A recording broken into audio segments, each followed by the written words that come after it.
Hi friends, Kolkata থেকে গাড়ি নিয়ে এসেছিলাম শ্যুটের কাজে। আমার ঘোরার মন, তাই শ্যুট থেকে বেরিয়ে কোথায় যাব?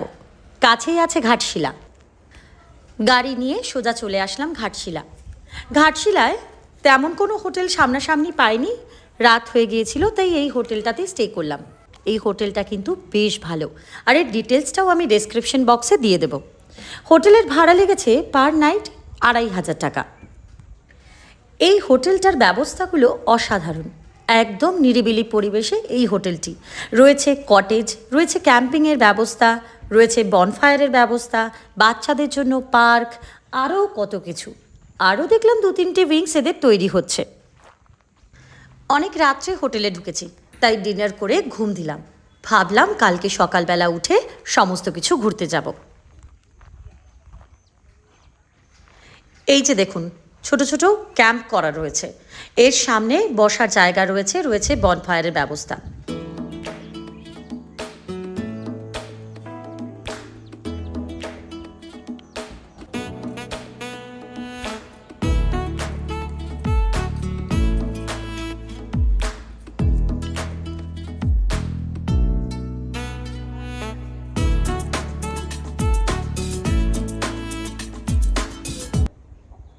গুড মর্নিং, হাই ফ্রেন্ডস, আমি Suchismita. Welcome to Suchi story.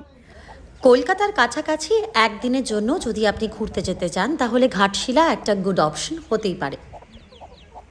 সবার আগে বলে রাখি আজকে কোথায় কোথায় যাচ্ছি। ঘাটশিলায় সাইট সিইংয়ের জন্য যখন বেরোবেন, কিংবা যদি আপনারা ট্রেনে আসেন, একদম ঘাটশিলা স্টেশনের পাশে একটা আন্ডারপাস আছে। যেই আন্ডারপাসের দেওয়ালগুলো এত সুন্দর কার্টুন দিয়ে বা ছবি দিয়ে সাজানো। ঘাটশিলায় ট্যুরিস্ট স্পটগুলি সবই কাছাকাছি, তাই অতি সহজে এবং একদিনেই সমস্ত ট্যুরিস্ট স্পটগুলো আপনি কভার করতে পারবেন। প্রায় ৪-৫ কিলোমিটারের মধ্যেই। আপনি গাড়ি ভাড়া না করে একটা অটো ভাড়া করে নিলে আপনার বাজেটের মধ্যে সমস্ত জায়গাগুলো ঘুরে ফেলতে পারবেন।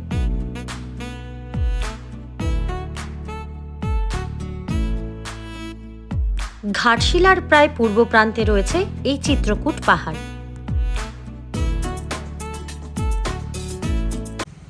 একদম রাস্তার ধারেই চিত্রকূট পাহাড়।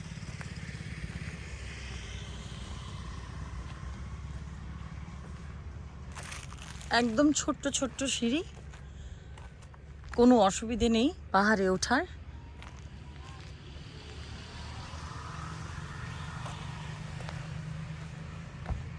ছোট্ট একটি পাহাড়, যেখানে যে কোনো বয়সের মানুষ অনায়াসে উঠে আসতে পারবেন। পাহাড়ে উঠতে গিয়ে দেখলাম শুধুমাত্র আমিই আছি, আর কোনো জনপ্রাণী নেই। লোকাল ২-১ জন একদম পাহাড়ের ওপরের দিকে রয়েছে।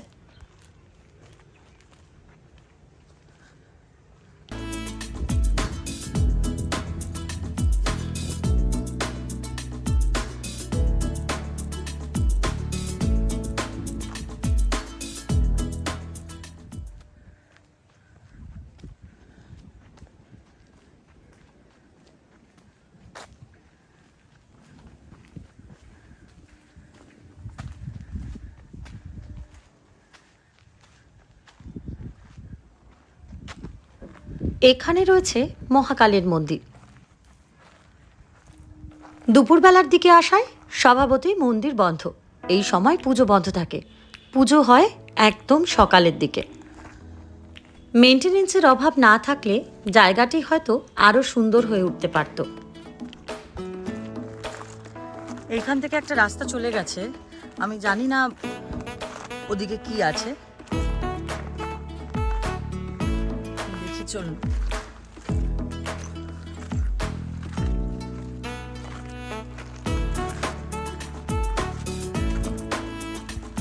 এইখান থেকে আরেকটা প্রান্ত দেখা যাচ্ছে, ওই দূরে দেখা যাচ্ছে রেল লাইন।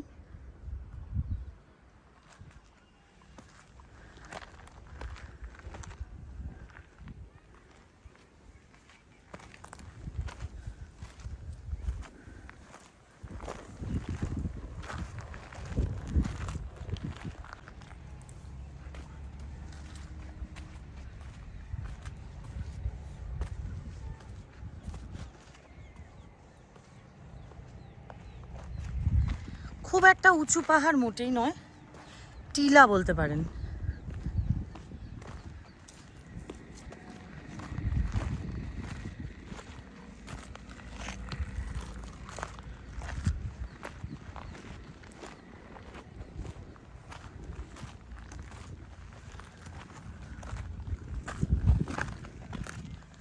এইটাই সবচেয়ে উঁচু জায়গা, এরপরে আর উঁচু জায়গা নেই।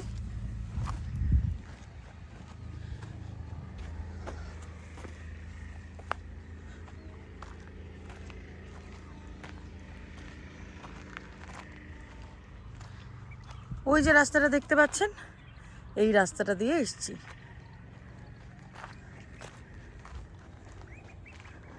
দূরে খেয়াল করলে দেখতে পারবেন, লক্ষ্য করুন, একদম দূরে এরকম ছোট ছোট অনেকগুলো টিলা রয়েছে।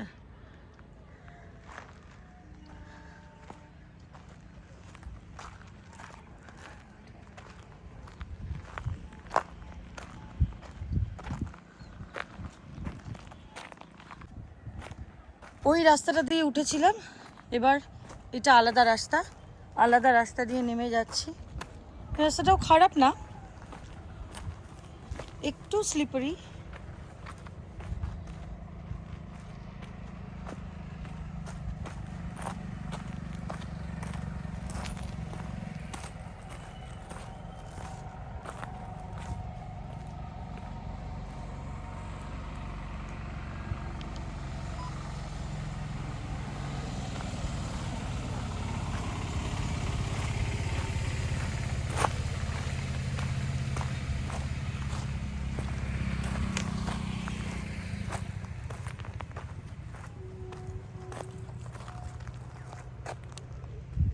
তখন এই রাস্তাটা দিয়ে গেছিলাম, আর এই রাস্তাটা দিয়ে ফিরলাম। চলুন চলে যাই পরের ডেস্টিনেশন। এই হলো মাতা রঙ্কিনী মন্দির। চিত্রকূট পাহাড় থেকে মাতা রঙ্কিনী মন্দিরের ডিস্টেন্স মাত্র 3 মিনিট।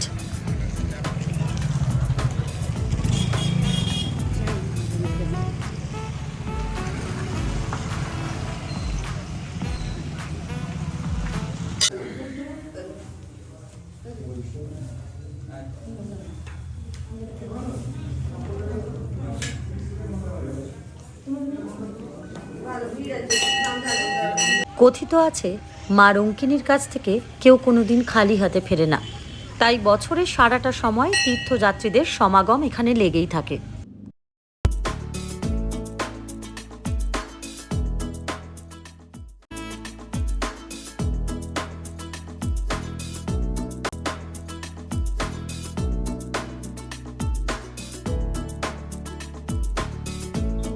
রঙ্কিনী মন্দির থেকে এবার চলে এলাম সরাসরি সান টেম্পল বা সূর্য মন্দিরে।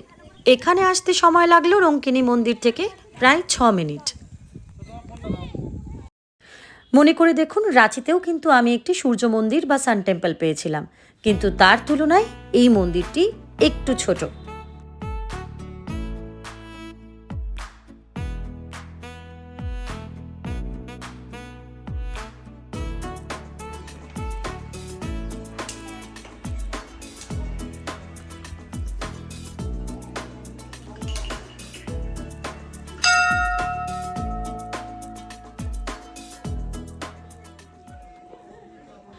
এই মন্দিরের পাশ থেকে বয়ে যাচ্ছে সুবর্ণরেখা নদী।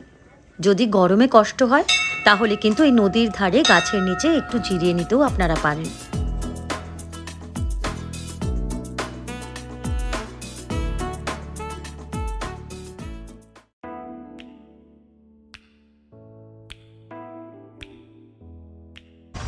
সূর্য মন্দির থেকে কিছুটা এগোতেই মাত্র 7 মিনিটের মধ্যে পৌঁছে গেলাম রামকৃষ্ণ মঠে। ভেতরে বেশ কিছু জায়গায় ক্যামেরা অ্যালাউড নয়।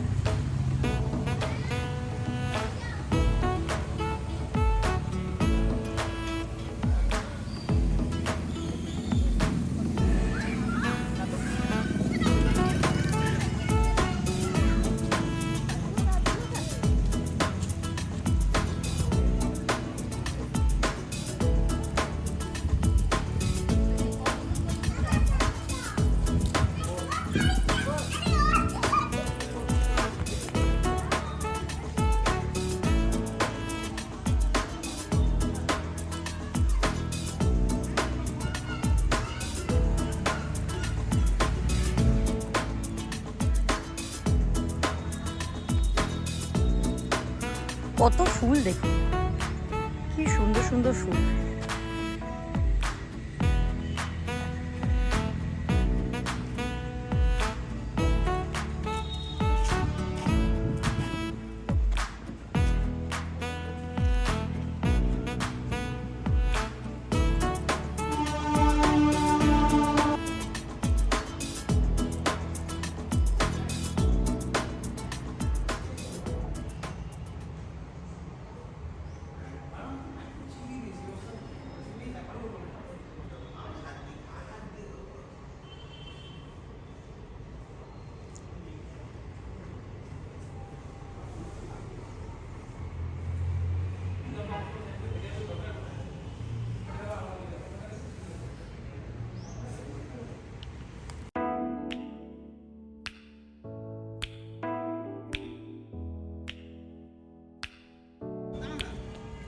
কত রঙের গোলাপ রয়েছে শুধু একবার দেখুন, কত ভ্যারাইটি।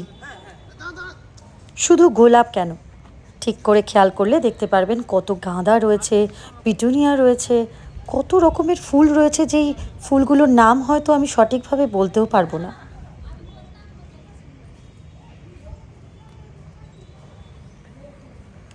কি বড় বড় গোলাপ ফুল দেখুন, আর এই রংটা তো ভীষণ সুন্দর, সাদা আর অল্প অল্প পিঙ্ক। প্রচুর ভ্যারাইটি রয়েছে। হলুদ গোলাপ, এটাও পিঙ্কের পাড়টা বেশি। কি মিষ্টি রং, এত ভালো লাগছে দেখে। আমার ছাদেও যদি এরকম এতগুলো গোলাপ থাকতো, এত রঙের। এই দেখুন, এই গোলাপটা কিন্তু আমার ছাদে আপনারা দেখেছেন, এই গোলাপটা দেখেছেন, এটা অনেকটা কাশ্মীরি গোলাপের মতো। এই দেখুন, এইখানে আরেকটা রয়েছে ঠিক কাশ্মীরি গোলাপের মতন। চলুন, এই শান্ত নিরিবিলি পরিবেশে কেন জানি না আমার মনে হয় আরও একটু বেশি সময় দিলে বোধহয় ভালো হতো।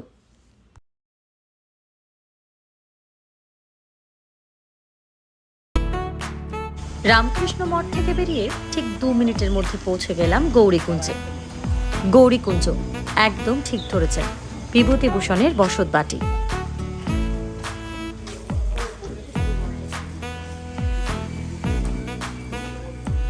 এখানেও কিন্তু বেশ কিছু জায়গায় ক্যামেরা অ্যালাউড নয়। কিছু জায়গায় আপনি ভিডিও করতে পারবেন, কিছু জায়গায় পারবেন না। সেই জায়গাগুলোতে আপনি স্টিল নিতেই পারেন। বিভূতিভূষণ বন্দ্যোপাধ্যায়, যার লেখা, যার উপন্যাস বাঙালির মনকে সব সময় ছুঁয়ে গেছে। তাঁর জন্ম 12 সেপ্টেম্বর 1894 এবং তিনি মৃত্যুবরণ করেন 1 নভেম্বর 1950। 56 বছরের মধ্যে তিনি প্রচুর উপহার দিয়ে গেছেন বাংলা সাহিত্যে। বিভূতিভূষণ বন্দ্যোপাধ্যায়ের এই বাটি পরবর্তীকালে সংগ্রহশালায় পরিণত হয়েছে, যেখানে তার ব্যবহৃত সমস্ত জিনিসপত্র আমরা দেখতে পাই।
এই জায়গা হলো রাতমোহনা।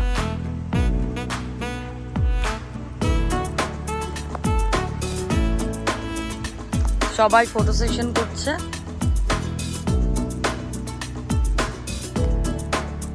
গৌরীকুঞ্জ থেকে রাতমোহনা আসতে সময় লাগলো প্রায় 12 মিনিটের কাছাকাছি। রাতমোহনাতে রয়েছে সুবর্ণরেখা নদীর ওপর একটি ভাঙা সেতু। এই সেতু নির্মাণ করা হয়েছিল এপার ওপার করার জন্য ইংরেজ আমলে, কিন্তু সময়ের সাথে সাথে এই সেতু ভেঙে যায়। তারপর এই সেতু আর সারানো হয়নি।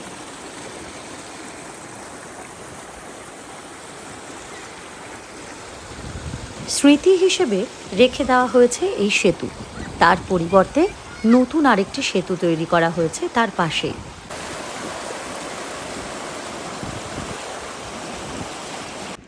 এই সেতু দেখে ফিরতেই নজরে পড়ল আরও একটি ঝর্ণা। এই ঝর্ণা দেখতে গিয়ে দেখলাম অনেকেই কিন্তু এই জলধারার নিচে প্রি ওয়েডিং শ্যুট করছে। দেখে ভাবলাম আমিও কয়েকটা ছবি তুলেই নিই।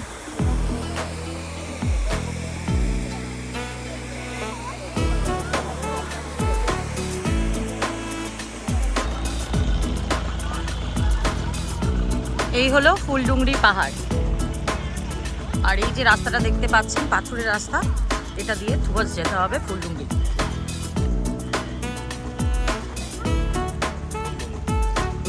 এই জায়গাটার নাম ফুলডুংরি কেন দেওয়া হয়েছে আমার কিন্তু জানা নেই। আশেপাশে কোথাও কোনো ফুলের দেখা নেই।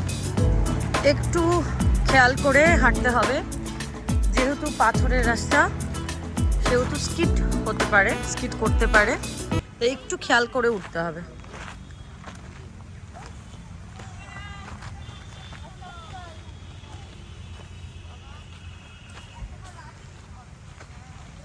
ক্যামেরাতে হয়তো অতটা বোঝা যাচ্ছে না, কিন্তু রাস্তাটা একটু খারাপ।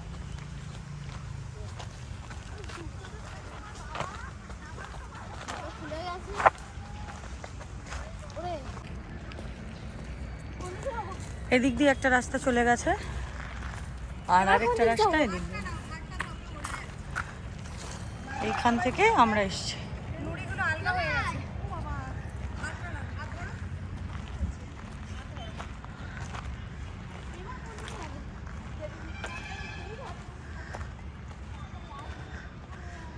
বড় বড় গাছ রয়েছে।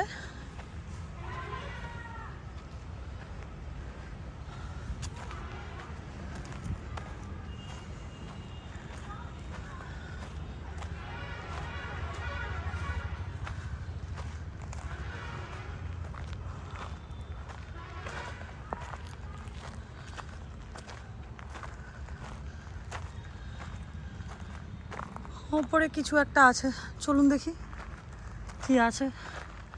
কি বড় বড় গাছ।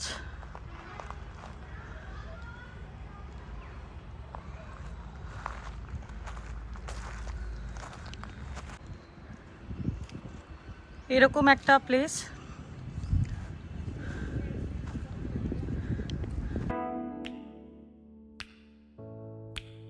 বুঝলেন, এতটা উপরে উঠে এসে একটু হতাশাই হলো।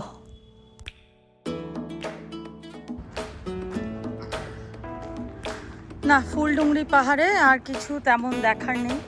ভেবেছিলাম কিছু ভিউ দেখা যেতে পারে, যথেষ্ট উপরে উঠেছি, কিন্তু না, সেরকম কোনো ভিউ নেই। তাই আস্তে আস্তে নিচের দিকে নেমে যাচ্ছি।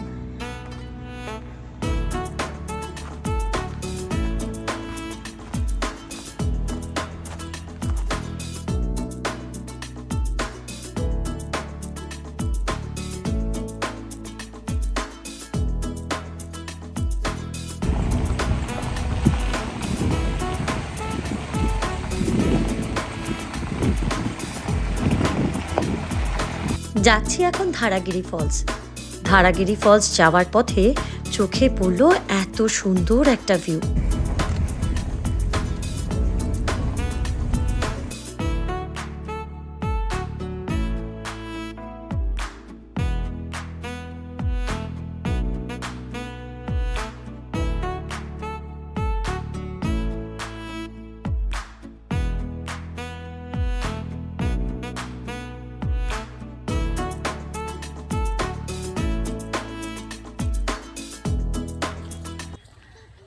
এখন যাচ্ছি ধারাগিরি ফলসে। ধারাগিরি ফলসে যেতে গেলে সাথে এরকম একজন পুচকেকে সাথে নিলে ভালো, এদেরও একটা উপার্জনের ব্যবস্থা হয়। এরা বেশি কিছু ডিমান্ড করে না, আপনি ভালোবেসে যা দেবেন সেটাই নেবে। কি নাম রে তোর? পূজা সিং। পূজা সিং। এখানে আসলে পূজাকে অবশ্যই খুঁজবেন, ও নিয়ে যাবে আপনাকে সাথে করে ধারাগিরি ফলসে। 15 মিনিট ওয়াকিং ডিস্টেন্স, দেখি কতক্ষণ লাগে যেতে। এইরকম একটা রাস্তা দিয়ে যেতে হবে ফলসের দিকে। ছোট্ট ছোট্ট ফুল ফুটে আছে দেখুন।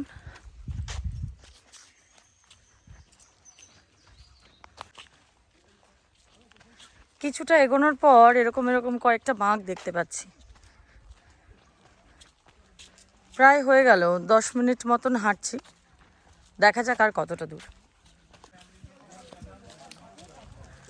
বেশ কিছুটা যাওয়ার পর এরকম একটা বসার জায়গায় আছে, যেখানে চা খেতে পারেন, রিফ্রেশমেন্টের জন্য কিছু জিনিস পেয়ে যাবেন। তারপর এখান থেকে এরকম একটা চড়াই।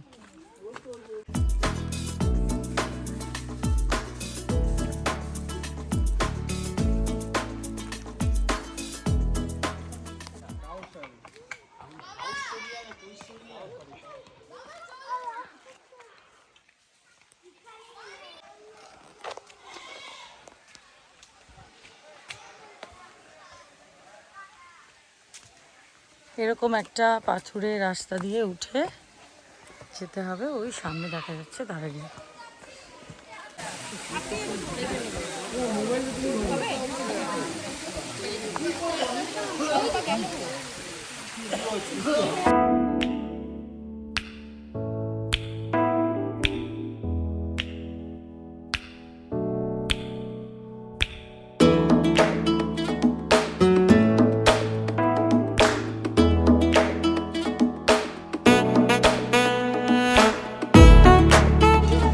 এত টুরিস্টের ভিড়, তার মধ্যে চোখে পড়লো এরকম একটা দৃশ্য।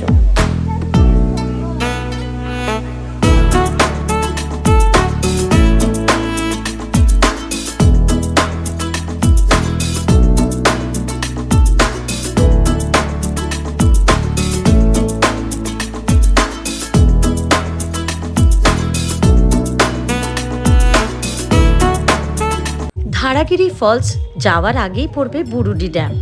আমি সবার শেষে করেছি বুরুডি ড্যাম। আমার প্রথমে ইচ্ছে ছিল এখানেই করব লাঞ্চ, কিন্তু যেহেতু তাড়াতাড়ি সব কমপ্লিট হয়ে গেল, তাই হোটেলে গিয়ে ফ্রেশ হয়ে একেবারে লাঞ্চ সারবো।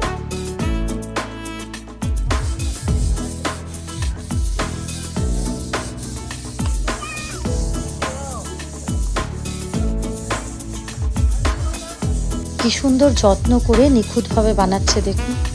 এখানে আসলে কিন্তু কাইন্ডলি কিছু জিনিস কেনার চেষ্টা করবেন।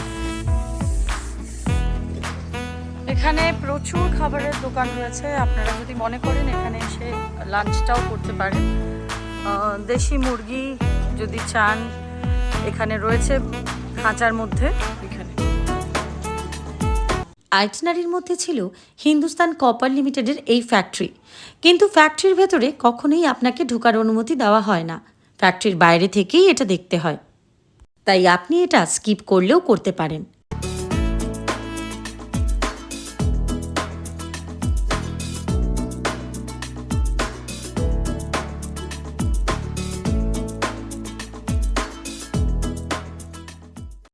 বেরোনোর আগে হোটেল থেকে পেয়েছিলাম এই রেড চার্ট, যেখানে কোথায় যেতে চাইছেন এবং তার জন্য কত টাকা ভাড়া পড়বে। আজকের ভিডিও আমার এখানেই শেষ। এখান থেকে চলে যাব কালকে সকালে আরও একটি নতুন জায়গায়। কোথায় যাচ্ছি সেটা জানার জন্য দেখতে হবে আমার ব্লগ। আর যদি আমার ব্লগ ভালো লেগে থাকে তাহলে কিন্তু লাইক, শেয়ার আর সাবস্ক্রাইব করতে ভুলবেন না।